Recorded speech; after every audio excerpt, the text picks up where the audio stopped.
এই ৬ মাসে যদি আপনি সরকারের উল্লেখযোগ্য কোনো সফলতা, যেটি নিয়ে সরকার গর্ব করতে পারে, জনমনের স্বস্তি আসবে। আমি অন্তত এরকম কোনো জিনিস দেখি না। প্রাপ্তির মধ্যে একটা প্রাপ্তি হলো, শেখ হাসিনা গেছেন, ডক্টর মোহাম্মদ ইউনূস এসেছেন। আমরা কয়েকদিন খুব আশায় ছিলাম। আবার ডক্টর মোহাম্মদ ইউনূসের ৬-৭ মাস চলে যাওয়ার পর আমরা বিরক্ত হতে, হতে একেবারে চরম সীমানায় পৌঁছে গিয়েছিলাম। আমাদের মনে হলো যে একটা পরিবর্তন আসলে, বিএনপি আসলে হয়তো ভালো হবে। কিন্তু গত ৬ মাসে যা কিছু ঘটেছে বাংলাদেশে, তাতে করে আগামী ৬ মাস যে ভালো যাবে, আগামী ১ বছর ভালো যাবে, ২ বছর ভালো যাবে, এর ন্যূনতম নমুনা আমরা বাংলার আকাশে বাতাসে কোথাও দেখতে পাচ্ছি না। প্রতিটি জায়গাতেই সৎ হিসাবে নিজেকে প্রমাণ করার, অভিনয় করার, আত্মপ্রবঞ্চনা।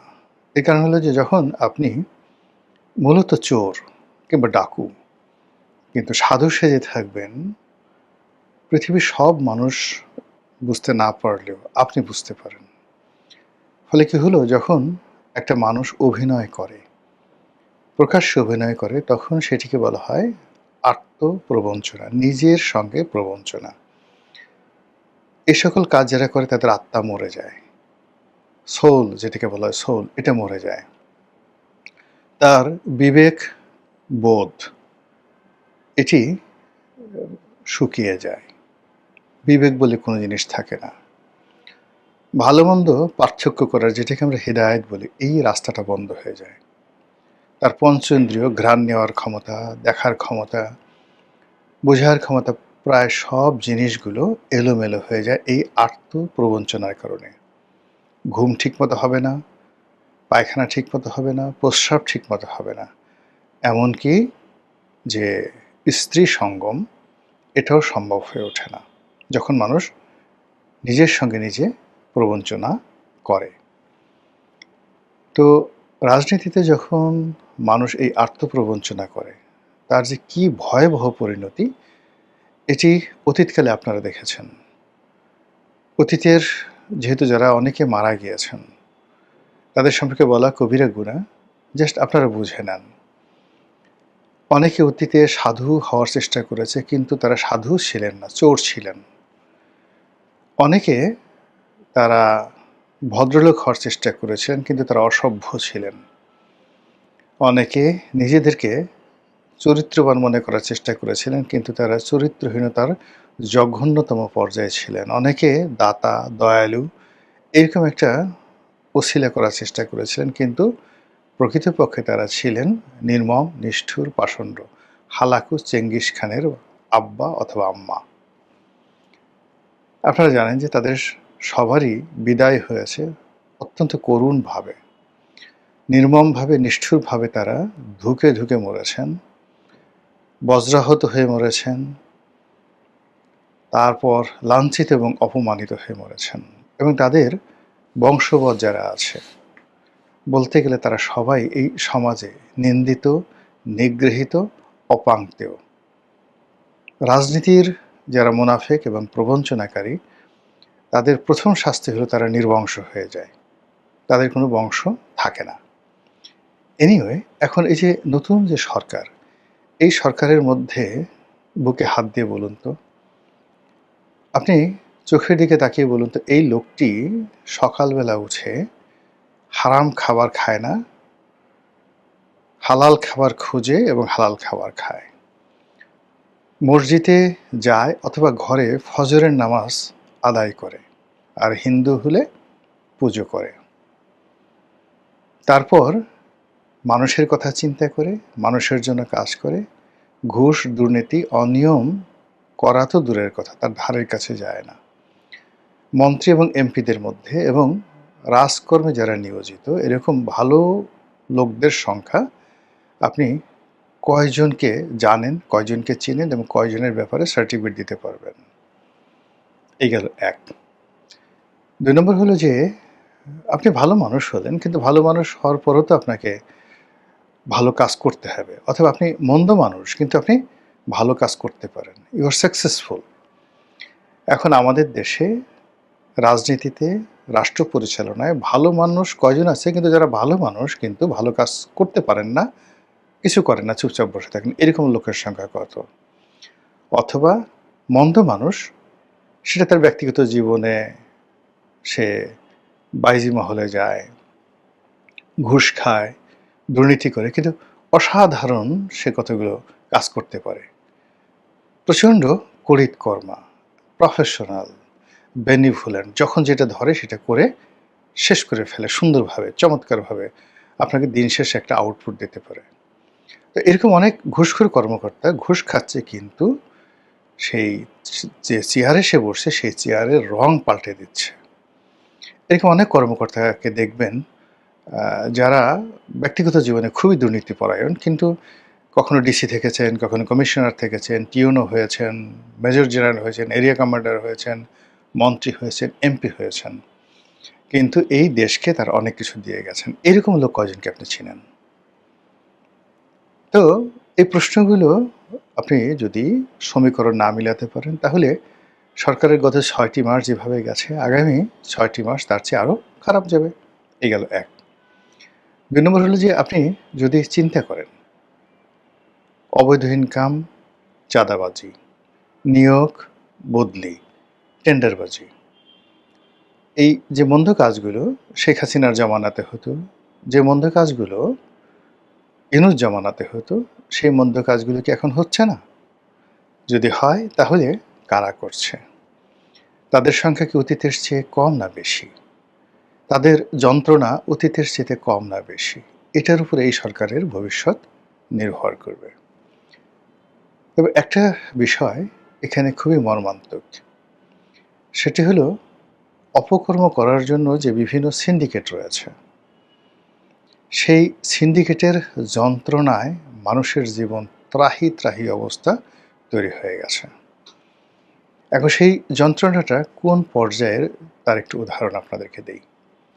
যেমন ধরুন ফুটপাত, ময়লার ভাগাড়, সরকারি টেন্ডার, সরকারি নিয়োগ এবং বদলি, সরকারি এবং বেসরকারি স্কুল কলেজের কমিটি গঠন করা, হাসপাতালের কমিটি গঠন করা, এরপর পাড়া মহল্লার মাস্তানি, সরকারি যে সকল অনুদান রয়েছে, ফ্যামিলি কার্ড, টিআর, কাবিখা, ভিজিএ, ভিজিডি, বয়স্ক ভাতা, জেলের দের ভাতা ইত্যাদি অন্তত ৭০ থেকে ৭৫টি অনুদানের যে খাত রয়েছে, যেখানে সরকার আমাদের টাকা দিয়ে, জনগণের টাকা দিয়ে দরিদ্র মানুষদেরকে সাহায্য সহযোগিতা করে। এই জায়গাগুলোতে, অর্থাৎ মানে এই যে সরকারের ৭০-৭৫টি যে খাত রয়েছে, এখানে ভূমিহীনদের ভূমি দেওয়া, গৃহহীনদের গৃহ দেওয়া, অসহায় দুর্বল মানুষদেরকে পুনর্বাসন করা, অসংখ্য কাজ রয়েছে। সেই কাজগুলো গত ২ বছরে কতটুকু উন্নতি হয়েছে, কতটুকু অবনতি হয়েছে, কারা সুবিধাভোগী হয়েছে, কারা সুবিধা বঞ্চিত হয়েছে।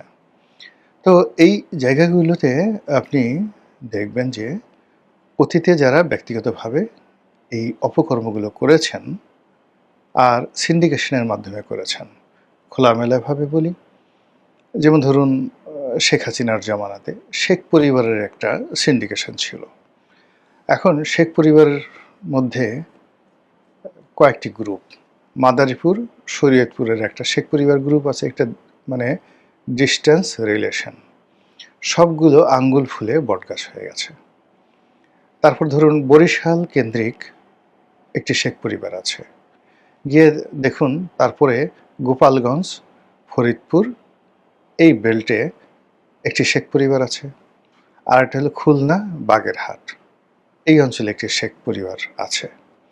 এরবারে তাদের কিছু ছিটে ফাটা আত্মীয় স্বজন নোয়াখালীতে আছে, চট্টগ্রাম আছে। যেমন ওই যে যুবলীগের ওমর ফারুক চৌধুরীর কথা আপনাদের মনে আছে, তাদের বাড়ি কিন্তু চট্টগ্রামে, তাদের আত্মীয় হন। এখানে এই যে শেখ পরিবার কেন্দ্রিক একটা সিন্ডিকেট তখন ছিল। এই সিন্ডিকেটের বাইরে একটা ব্যবসায়িক সিন্ডিকেট, যেমন Salman F Rahman, Samid group, S Alam, তারপর শেষে ওই যে নজরুল ইসলাম মজুমদার এক্সিম ব্যাংকের, এরকম অন্ততপক্ষে ব্যবসায়িক সেক্টরে ৫০ থেকে ৬০টি সক্রিয় সিন্ডিকেট ছিল, যারা ব্যাংক থেকে টাকা নিত, প্রধানমন্ত্রীর সফর সঙ্গী হতো, বিভিন্ন সরকারি ক্রয় এবং কেনাকাটায় তারা অংশগ্রহণ করতো। সরকারি বড় বড় জমি, প্লট, তারপরে শেষে আপনার বিভিন্ন ইন্ডাস্ট্রিয়াল প্লট, এই জিনিসগুলো নিয়ে হাজার হাজার কোটি টাকার বাণিজ্য তারা করেছে। শেখ পরিবার গেল, দেন ধড়িবাজ ব্যবসায়িক গ্রুপ গেল। এরপরে যেটা ছিল দলীয় পান্ডা, তো সেটা যুবলীগ, ছাত্রলীগ, আওয়ামী লীগ, এরা। এরপর ছিল মন্ত্রী, এমপি, এদের একটা সিন্ডিকেট। এরপরে ছিল যারা আমলা কামলা রয়েছেন, সামরিক বাহিনীর একটা সিন্ডিকেট, বিচার বিভাগের একটি সিন্ডিকেট, বার এবং বেঞ্চ, উকিলদের একটা সিন্ডিকেট। এরপর আরও অনেক। আচ্ছা, এখন দেখুন তো, এই যে সিন্ডিকেটগুলো ছিল, সেই সিন্ডিকেটগুলোর অবস্থা এখন কিভাবে আছে? নতুন সিন্ডিকেট যে তৈরি হয়েছে, রাতারাতি যে সিন্ডিকেটগুলো তৈরি হয়েছে, সেখানে কি ঘুষের রেট কমেছে না বেড়েছে? আগে যেমন দেখা যাইত মন্ত্রী, এমপিদের আত্মীয় স্বজন, বন্ধু বান্ধব, ঠিক এরকম কয়েকজন মন্ত্রীর বিরুদ্ধে ছিল, কিন্তু আত্মীয় স্বজন, বন্ধু বান্ধব থেকে শুরু করে বাড়ির চাকর বাকররা ঠিক আগের জমানাতে ওইভাবে পাওয়ারফুল কি হয়েছিল যেভাবে এখন হচ্ছে?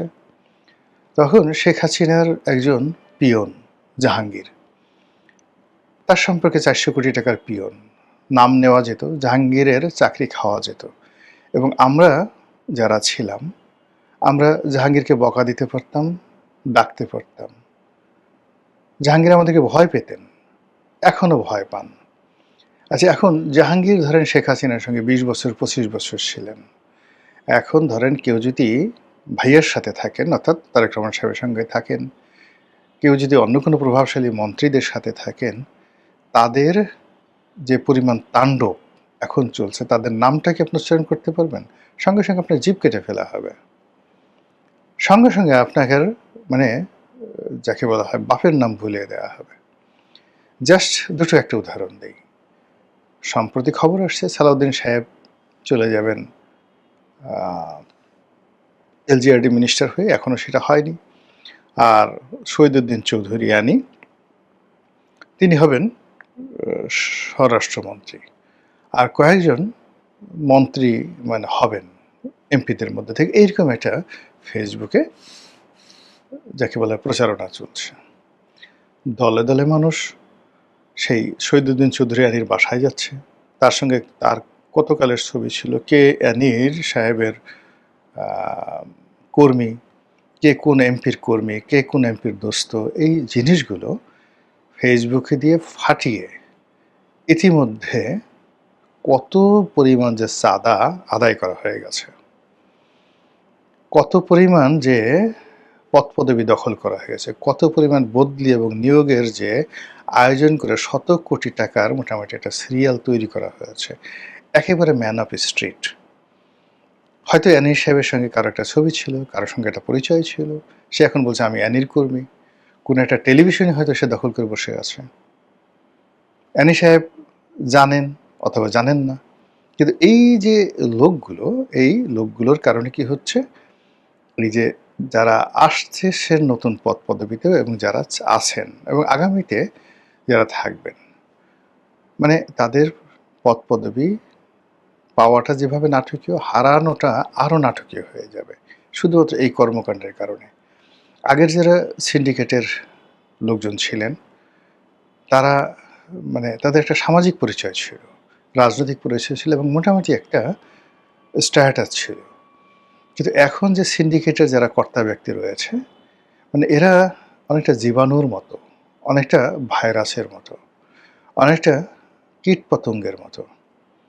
যে জায়গাতে যাচ্ছে সেই জায়গাতে বিশ্বর মতো, বিশ্ব যেভাবে মায়ের পেটে জন্ম নেওয়ার পর মায়ের নাড়ি ভুড়ি খেয়ে পৃথিবীতে আসে, এখনকার যারা সিন্ডিকেট, সেই সিন্ডিকেটটা কে প্রধানমন্ত্রী, কে মন্ত্রী, কে কোনো কিছু এত কিছু ভাববে না। তার স্বার্থের জন্য সে একেবারে সেই মন্ত্রী, এমপির, প্রধানমন্ত্রীর নাড়ি ভুড়ি খাওয়ার জন্য রীতিমতো রাস্তায় নেমে পড়েছে।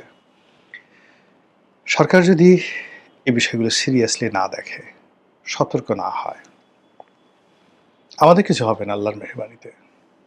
আমাদের সাধারণ জনতার কিছু হবে না। আমরা মাথার ঘাম পায়ে ফেলে পরিশ্রম করি, নিজেরটা খাই, দিন শেষে পরিশ্রমের ক্লান্তিতে ঘুমিয়ে পড়ি, ঘুমের মধ্যে সুন্দর সুন্দর স্বপ্ন দেখি, সকালে উঠে আবার জীবনযাত্রায় ব্যস্ত হয়ে পড়ি। আমাদের কোনো সমস্যা হবে না। আওয়ামী লীগ আসলেও সমস্যা হবে না, জামাত আসলেও সমস্যা হবে না, বিএনপি আছে তাতেও আমাদের কোনো সমস্যা হবে না ইনশাল্লাহ, কিচ্ছু হবে না। কিন্তু এই যে সিন্ডিকেটের যারা লোকজন আছে, হঠাৎ করে এক একজনে রাজা হয়ে যায়, বাদশা হয়ে যায়, কোতোয়াল হয়ে যায়, আমির হয়ে যায়, উমরা হয়ে যায়, আর কয়দিন পরে ভেউ ভেউ করে কান্নাকাটি করে সেই কুচুরিপানার তলে একবার পালায়, কেউ বাথরুমের মধ্যে পালায়, কেউ দলে বলে একেবারে মাটির নিচে লুকিয়ে পড়ে। এরপরে দেশের বাইরে গিয়ে জোরে একটা চিৎকার দিয়ে বলে যে আল্লাহ তুমি বাঁচিয়েছো, আলহামদুলিল্লাহ।